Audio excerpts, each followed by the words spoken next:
It's finally moving from rumor to reality. Sweden is preparing to send Gripen fighter jets to Ukraine. This isn't a vague political signal or a headline built on hopes and leaks. The process is underway, and the pace behind the scenes is accelerating. For months, Kiev has repeated the same message to its allies. Modern aircraft are essential to defend its skies and push back Russia's air dominance.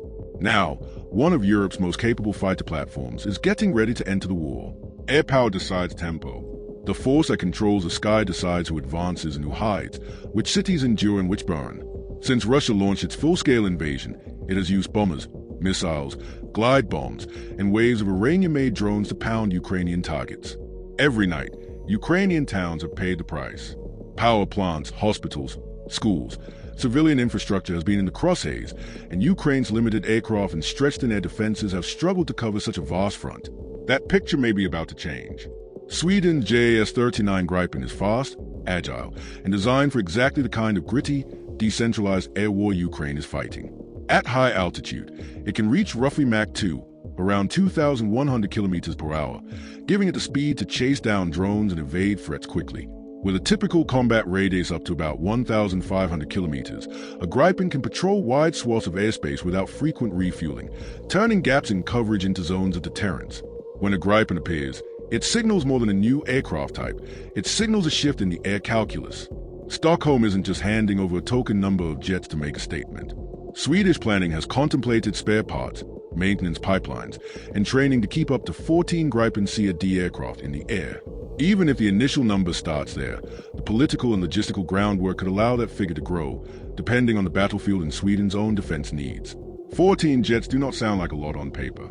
In practice, a well-supported cadre of modern fighters with the right weapons, good pilots, and robust maintenance can change how an adversary must plan every mission near the line of contact. For Sweden, this is more than a technical decision. It's an identity shift decades in the making. For much of the 20th century, Stockholm stayed out of military blocs. During the Cold War, it built a powerful home defense while remaining officially neutral. Neutrality became part of Sweden's story, a belief that diplomatic restraint could coexist with serious military readiness. Then came February 24, 2022. Russia's invasion of Ukraine jolted the Baltic region and upended long-held assumptions. If Moscow could try to erase Ukraine's independence, what would stop it from coercing others? Swedish planners, already accustomed to probing Russian aircraft and naval activity around the Baltic, ran the scenarios again. The conclusion: the safety promised by neutrality had eroded. Public opinion flipped. Politicians who once warned that NATO membership might provoke Moscow now saw membership as a shield. Sweden applied to join NATO, ending over 2 centuries of non-alignment. It was a seismic geopolitical shift and a signal of belonging to a collective defense community with real obligations. In that new context, the debate over sending Gripens to Ukraine took on a sharper meaning at home. The Gripen is not just another piece of hardware. It's a national program, built by Saab, tailored to Swedish terrain, designed to operate from short stretches of road and rough airstrips. In other words, it's a fighter optimized to survive and fight against a larger power. Giving any of them away is no small step. The arguments were predictable but serious. Some leaders warned that transferring jets could thin Sweden's own defenses as it integrates into NATO and faces an uncertain security environment in the Baltic Sea. Others said the opposite. If Sweden wants to demonstrate that it stands with democratic states under attack, this is a moment to back words with action. Meanwhile, industry and defense officials work quietly on practicalities, transition timelines for Ukrainian pilots, maintenance concepts, spare part stocks, and software and weapons integration. Critically, the Gripen is well matched to Ukraine's constraints. It is cheaper to operate than many heavier Western fighters. It is relatively simple to maintain in austere conditions. It can take off and land on short, improvised runways, an essential capability when Russia can target large airfields. These traits align with Ukraine's central challenge: keep aircraft survivable under constant missile threat while sustaining high sortie rates. Sweden's recent budget moves reinforce the direction of travel. Aid packages have included sizable allocations for Gripen spare parts and maintenance for CLD variants. Stockholm also backed upgrade and anti-drone defenses worth billions of krona, framed as readiness improvements but also consistent with preparing aircraft for export into an active war zone. Saab extended maintenance contracts through 2029, ensuring continuity whether the jets fly with Swedish roundels or another flag. In public, senior Swedish officials remain measured. They say Sweden is open to providing Gripens when conditions are right, a diplomatic way of saying preparations are in motion and politics will decide timing. Ukrainian pilots have already had familiarization time with the jet, learning the cockpit, systems, and basic procedures. This is not full conversion training, but it's enough to suggest serious groundwork. The timing will have to mesh with Ukraine's broader fighter transition. Kiev is also preparing to field F-16s from several Western partners. On paper, running multiple fighter types might look messy, different supply chains, weapons, and training tracks. In practice, with a phased rollout and clear division of roles, it can create flexibility.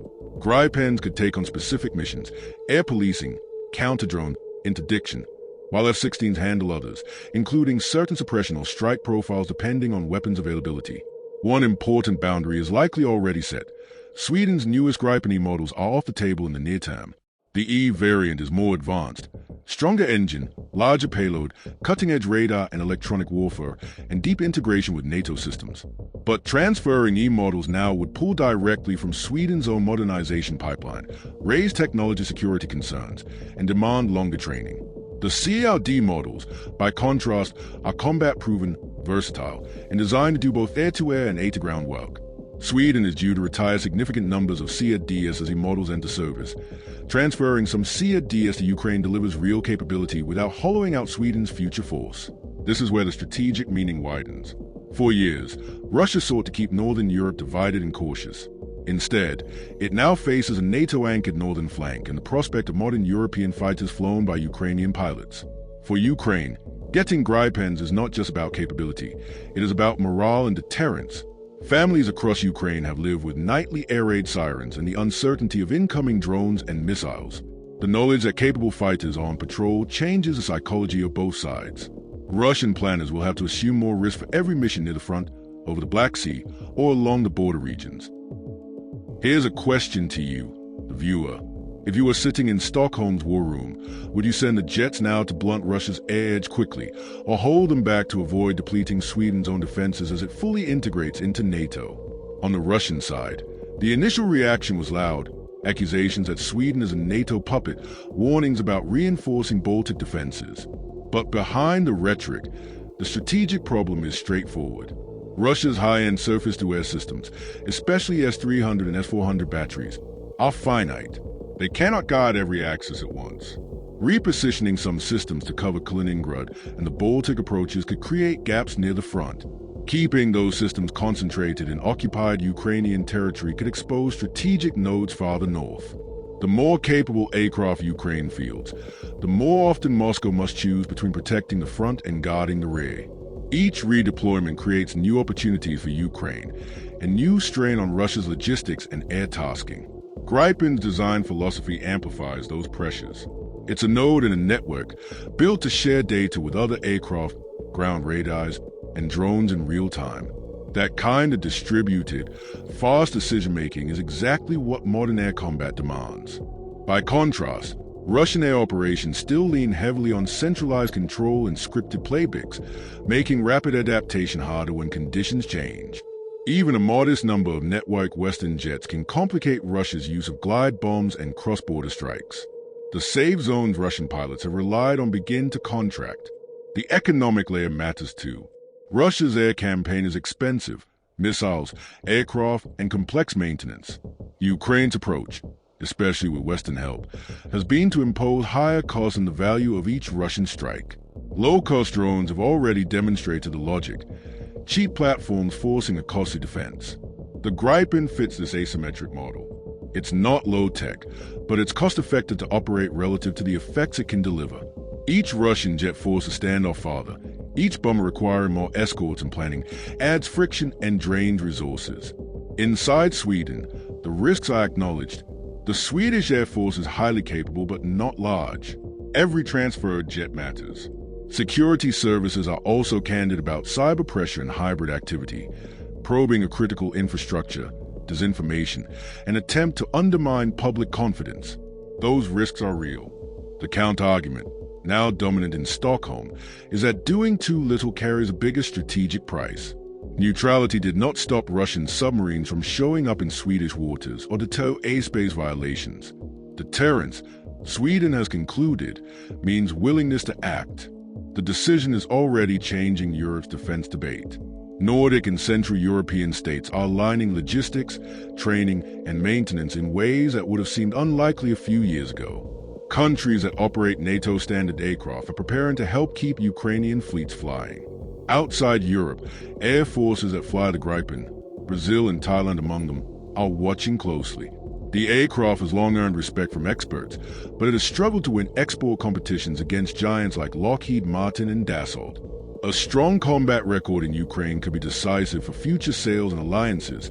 Another reason this transfer carries strategic weight beyond the battlefield. Russia will push back, more strikes on Ukrainian airfields, more cyber attacks, more propaganda aimed at Sweden and its partners. Naval brinkmanship in the Baltic, radar shadowing, and air interceptions may intensify. But those tactics do not reverse the structural shift. The integration of modern European fighters into Ukraine's air defense and strike network is a long-term change in the balance. Even small numbers, if well supported and cleverly employed, can force the adversary to fight on harder terms. For Ukrainians, the development brings something rare after years of siege: hope with hardware attached. No one expects the Gripen to end the war or undo the damage already done. But a credible air patrol can reduce the frequency and effectiveness of Russian raids, especially when paired with ground-based air defenses.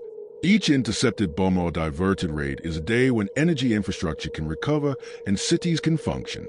That breathing space matters: to keep the economy moving, to repair the grid, to build defensive works, and to sustain the army at the front.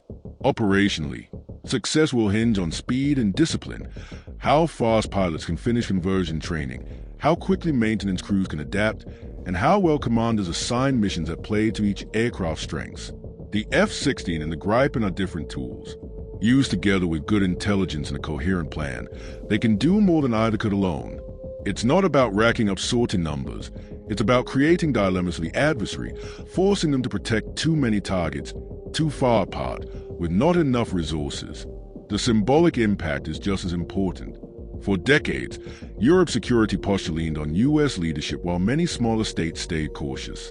Sweden's move says that era is ending. A country once defined by careful neutrality is now shaping events, not just responding to them. That message resonates from the Baltic to the Black Sea. Europe is learning to act at speed, even when the political risks are high. In Moscow, the broader narrative is sobering. The campaign to intimidate neighbors into distance has instead pushed them closer to NATO and to each other. The dream of a neutral northern buffer has evaporated. With Finland and Sweden in NATO, the alliance has strategic depth across the high north and Baltic. Ukraine, armed by multiple European states, now stands up a more modern, layered air defense and strike capability. The more Russia escalates, the more it accelerates the regional security integration it sought to prevent. Looking ahead, the first operational Gripen sorties over Ukraine would mark the start, not the climax, of a new phase. Expect trial missions, conservative tasking at first, tightly protected operations, and constant adjustments based on Russian responses. As pilots and crews gain confidence, mission sets can expand. Counter-air patrols closer to the front, interdiction against logistics hubs, quick reaction alerts to swarms of Shah drones, and data sharing with ground radars and NATO ISI assets to improve intercept geometry. Each success will feed the next. Each Russian adaptation will be met with new tactics. That is how air wars evolve. There are no guarantees. Weather, losses, supply constraints, and political variables can slow progress. Weapons integration, what munitions are available, in what numbers, with what rules of use, will shape outcomes. But the direction of travel is clear. Sweden's decision does not just inject capable jets into the fight.